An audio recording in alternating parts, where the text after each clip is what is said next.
Pour terminer cette section, nous allons maintenant apprendre à évaluer le surplus du consommateur, le surplus du producteur, les effets sur le sud, les effets sur le commerce international, sur les normes.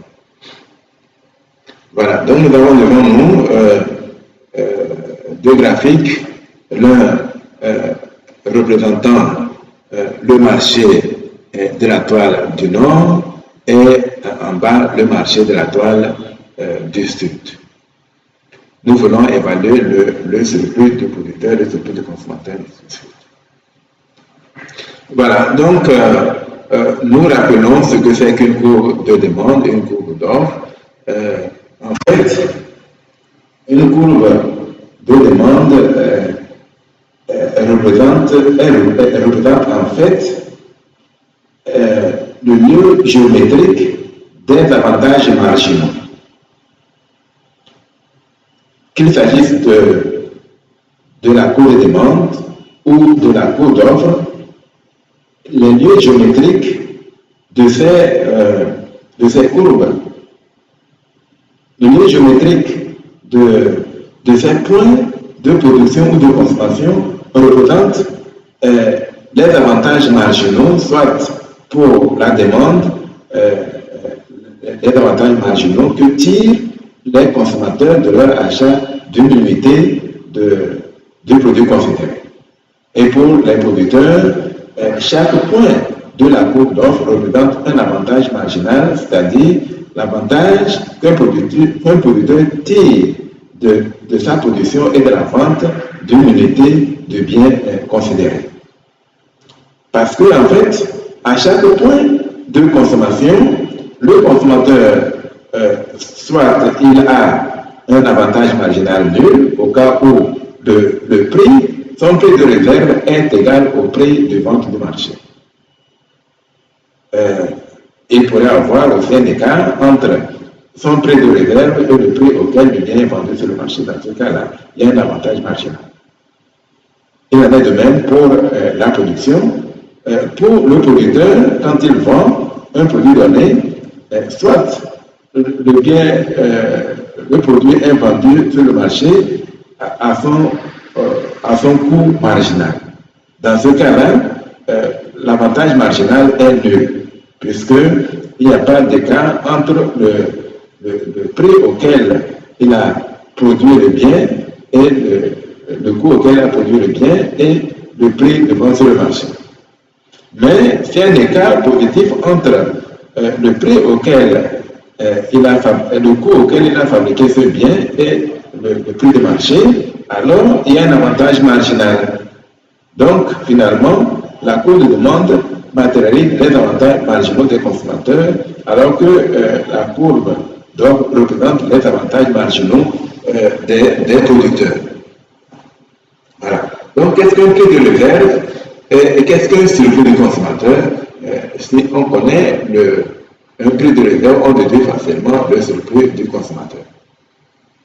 En fait, si par exemple nous allons au marché et que nous avons l'intention d'acheter un sac de riz à 20 000 francs et qu'arrivé sur le marché, ce riz-là est vendu à 16 000 francs, notre surplus est de 4 000 francs parce que nous étions prêts à débourser 20 000 francs pour acheter un sac de riz alors que finalement le marché nous le vend à 16 000 francs, donc nous avons un surplus de 4 000 francs.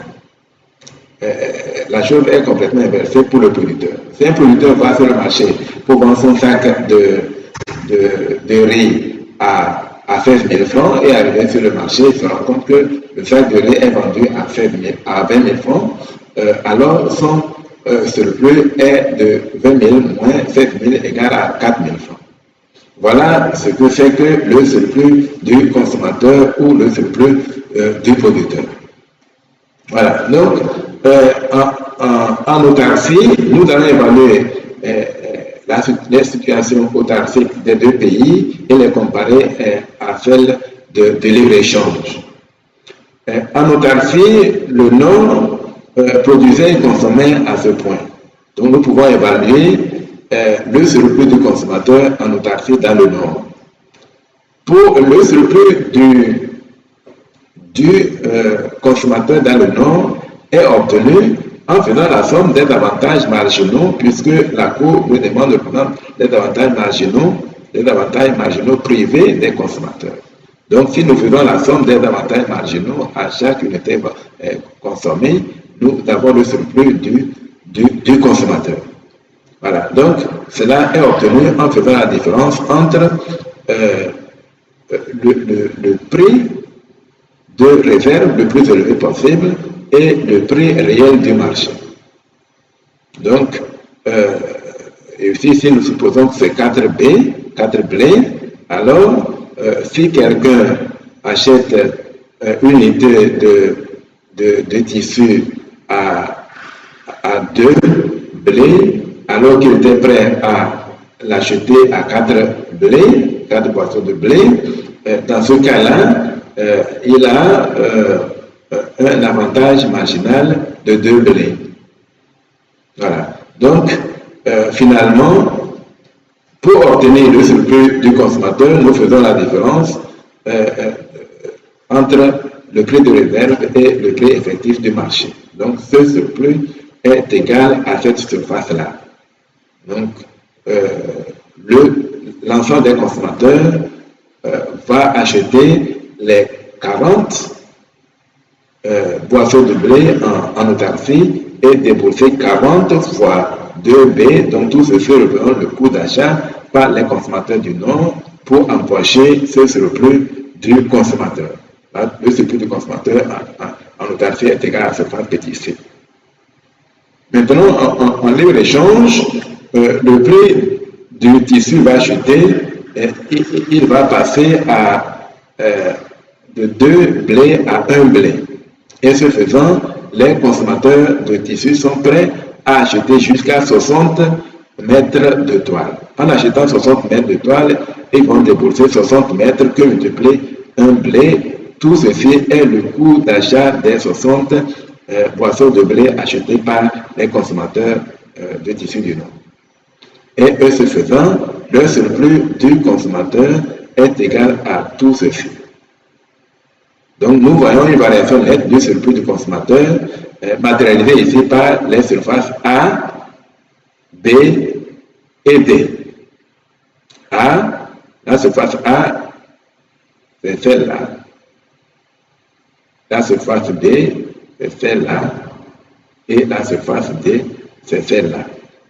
Cette surface est appelée effet du libre-échange sur la production parce qu'il y a une réduction de la production de tissus de 40 à 20. Donc, effet, c'est l'effet sur la production qui engendre cet effet de bien-être appelé petit b. La surface petit d est appelée effet de bien-être, effet de libre-échange sur la consommation. Parce que le libre-échange permet au pays d'accroître sa consommation pour passer de 40 à 60, et donc la surface B est appelée effet de libre-échange sur la demande sur la consommation. Voilà, nous pouvons examiner la même chose pour les producteurs. Pour les producteurs en autarcie, ils empochaient tout ce que versaient les consommateurs de tissu. Donc, ils vendaient 40 mètres de tissu à 2 blés, et donc tout ceci représentait pour eux les recettes de vente. Et comme la courbe d'offre est la partie ascendante de la courbe de coût marginal, tout ce qui est situé sous la courbe d'offre ou la courbe de coût marginal est égal, toute cette somme-là est le coût variable total de la production des 40 mètres de toile. Et donc, ce qui est situé au-dessus, jusqu'à la droite de près, représente le surplus du producteur en autarcie. C'est le surplus du producteur de tissu du Nord en autarcie. Voilà. Donc, avec la concurrence étrangère qui va arriver avec l'ouverture du Nord sur le commerce extérieur, sur le commerce international, la concurrence faisant, le prix de la toile va chuter dans le Nord. Ce prix va passer de 2 blés à 1 blé. Et ce faisant, les producteurs de toile de Nord ne peuvent plus offrir que 20 mètres de toile. S'ils offrent 20 mètres de toile, alors leur recette est égale seulement à la surface de ce rectangle. Et ceci étant le coût variable, le surplus du producteur se réduit à cette surface petite e. Cette surface petite e est le nouveau surplus du producteur en libre-échange parce qu'il est frappé par la concurrence des producteurs de tissus du Sud. Et donc, nous voyons une variation nette, une diminution du bien-être des producteurs de toile qui est matérialisé par, alors que leur surplus était égal à tout ceci, leur surplus était égal à tout ceci en autarcie. Désormais, leur surplus n'étant plus égal qu'à cette surface petite e, ils perdent la surface petite a. Voilà l'effet du commerce international sur les producteurs de tissus du Nord. Donc, nous allons faire exactement la même chose en bas. Nous allons faire plus rapidement parce que c'est la même chose que ce que nous avons fait en haut. Donc, ici, nous voyons que en autarcie, on produisait et consommait au point on produisait et consommait 60 et ce faisant, le prix de vente des 60 était de 2 cinquièmes de blé. Et donc, les consommateurs devront débourser 60 fois 2 cinquièmes de blé pour avoir tout ce surplus-là. Le surplus du consommateur est égal à cette surface-là. Donc, surface C', A', tout ça, c'est le surplus du consommateur en autarcie. Voilà. Quel est le surplus du consommateur en libre-échange? En libre-échange, nous savons que le consommateur est obligé de réduire sa consommation de tissu parce que le prix du tissu s'élève avec le libre-échange. Et ce faisant, le prix qui monte jusqu'à 1B, la quantité achetée de toile est 40, donc 40 fois 1B, donc les consommateurs doivent débourser tout ceci pour avoir ce surplus-là. Donc les consommateurs de tissus du Sud vont perdre la surface petite A' avec le libre-échange.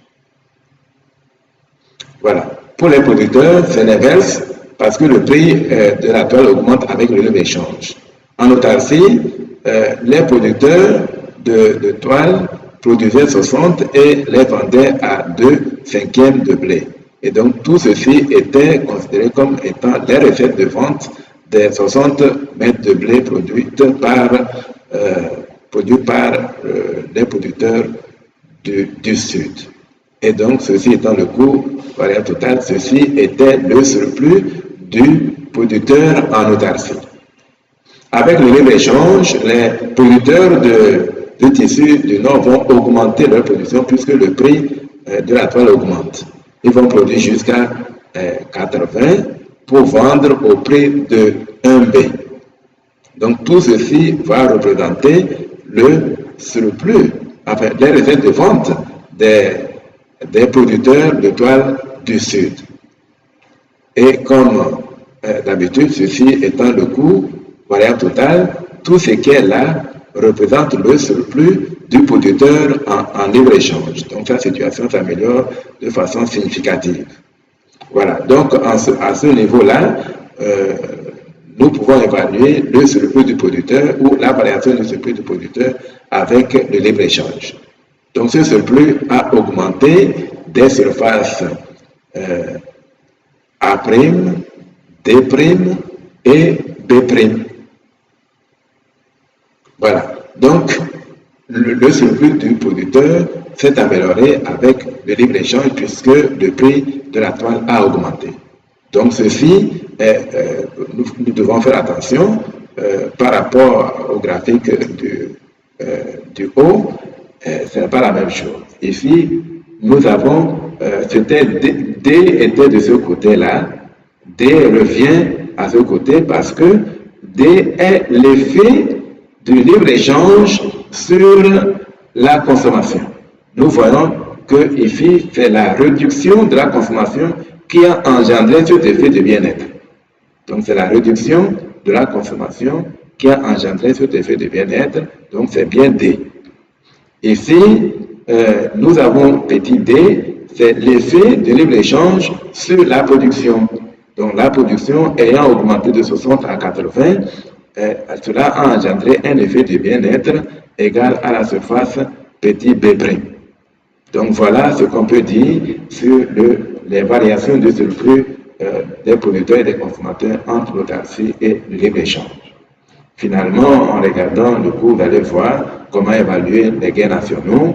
Pour les gains nationaux, il faut additionner les pertes et les gains de chaque agent économique pour trouver les gains nationaux et faire la même chose pour le Nord et pour le Sud. Et on trouvera les effets du commerce international sur le Nord et les effets du commerce international sur le Sud. Voilà ce que nous voulions présenter. Il faut lire attentivement. Si vous avez des questions pendant les travaux dirigés, vous pouvez poser vos questions.